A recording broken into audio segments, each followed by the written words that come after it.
It's the free lunch myth. The belief that somehow or other government can spend money at nobody's expense. I don't know how many of you have ever heard of a wonderful description of government that was made by a French economist by the name of Frédéric Bastiat about 150 years ago. He said, government is that fiction whereby everybody believes that he can live at the expense of everybody else. And that is the free lunch myth. The myth that somehow or other government can provide goods and services, can spend money at nobody's expense. Now, the particular form which that myth takes is very specific. It has two parts. One part is the belief that somehow or other you can tax business without consumers or workers or individuals paying for it. Somehow business is a big source, a big cornucopia out there that can be taxed at no cost. And the other form the myth takes is that you can create money at no cost. That if you turn the printing press, if you produce those greenbacks, that will enable people to become richer with nobody becoming poorer. Well, let me look at first problem. Can you tax business? What's business? There's no business to be taxed. There are people. Only people can pay taxes. Can I tax this floor? Can I tax the building?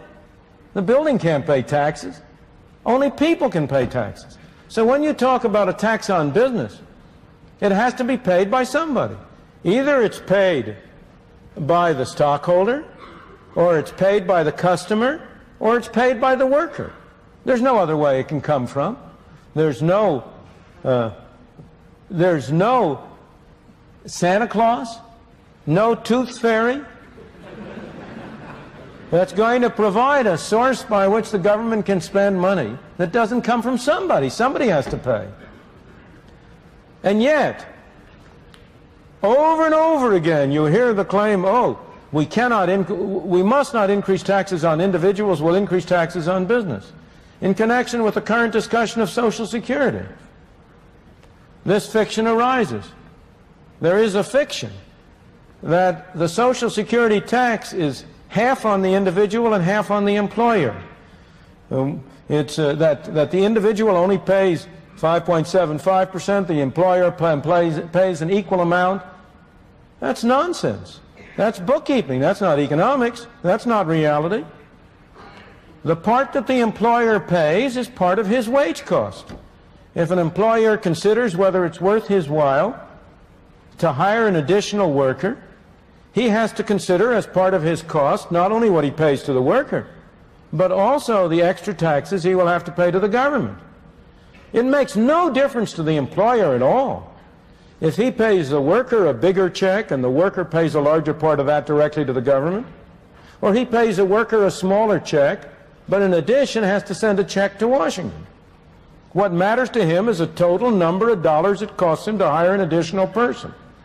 So the fact is, the logic is, the reason is, that the so-called tax on the employer is paid by the employee.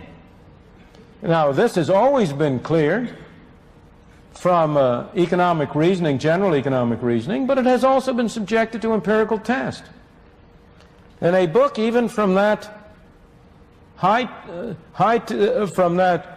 tempo of belief in greater and bigger government, the Brookings Institution in Washington, published a couple of years ago, demonstrated empirically that the tax on the employer was really paid by the employee, that it was shifted to the employee, and it can't be any other way, as you will see if you think about it. So business doesn't pay that tax.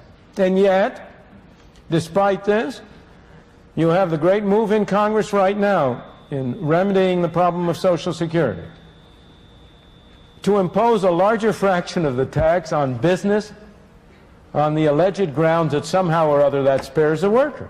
It doesn't have any such effect. It reduces the incentive to hire people and thus is imposed on the worker. But again, if you look at the taxing corporate profits, the distinction you have to draw is between who writes the check and who fundamentally bears the cost. It may well be that an official of a corporation writes the check for the tax on profits, so-called profits. He writes the check, but who pays it? He doesn't pay it. Here is a poor fellow who may be earning a modest competence. He may be writing a check for $10 million. That isn't coming out of his hide. Where's that $10 million coming from? It has to come from the proceeds of the goods and services which the enterprise sells.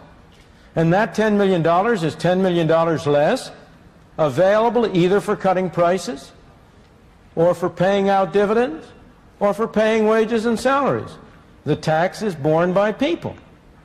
And for this reason, I must say, I have always myself been strongly in favor of eliminating altogether the tax on corporations.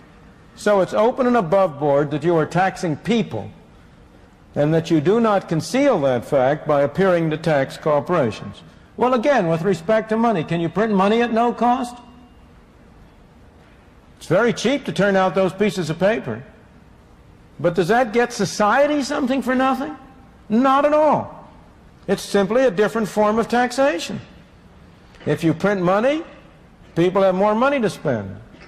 If they spend more money on the same amount of goods, prices go up.